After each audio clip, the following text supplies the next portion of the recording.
சிம்பிளாக ஒரு 5 நிமிஷத்தில் ஒரு சுவையான கலப்படமில்லாத பாதாம் பால் சாப்பிட்லாம். ஒரு ஒரு 6, 7 பருப்பு பாதாம் பருப்பு, 4 பருப்பு முந்திரி பருப்பு ஒரு இதில் போட்டு, அதில் கொஞ்சோண்டு மஞ்சப்பொடியை போட்டு, நல்லா பவுடராக இப்போ நம்ம மிக்சியில் போட்டு அடித்து வச்சிடணும். அடித்து வச்சுட்டு பாலை நல்லா அடுப்பில் பொங்க காய்ச்சி வச்சுருக்கணும்.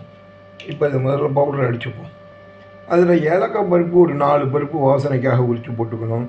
எந்த வித கலப்படமும் இல்லாமல் 8 பாதாம் பருப்பு, 4 முந்திரி பருப்பு, ஒரு 1/4 சிட்டிகை மஞ்சப்பொடி கலருக்காக, இயற்கையான பொருட்களை கொண்டு கலப்படமற்ற முறையில் தயாரிக்கப்பட்டது. பால் காய்ச்சிருக்கோம். இந்த பவுடர் எடுத்து டபரா செட்டில் போட்டு தேவையான சர்க்கரை தேவைன்னு சேர்த்துவிட்டு இந்த பால் அதில் ஊற்ற வேண்டியதான். இப்போ ஊற்றி காமிக்கிறேன்.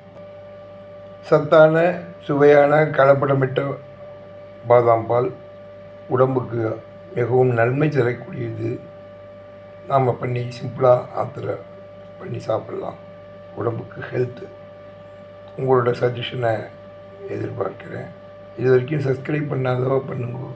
உங்கள் ஃப்ரெண்ட்ஸ் அண்ட் ரிலேட்டிவ்ஸுக்கு அவசியம் அனுப்புங்கோ. அவசியம் இந்த நடுவில் தெரிகிற ஏரோ மார்க்கை தொட்டு பார்க்காதீங்கோ.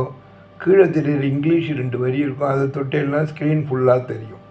ராமசாமி ஃப்ரம் கும்பகோணம்.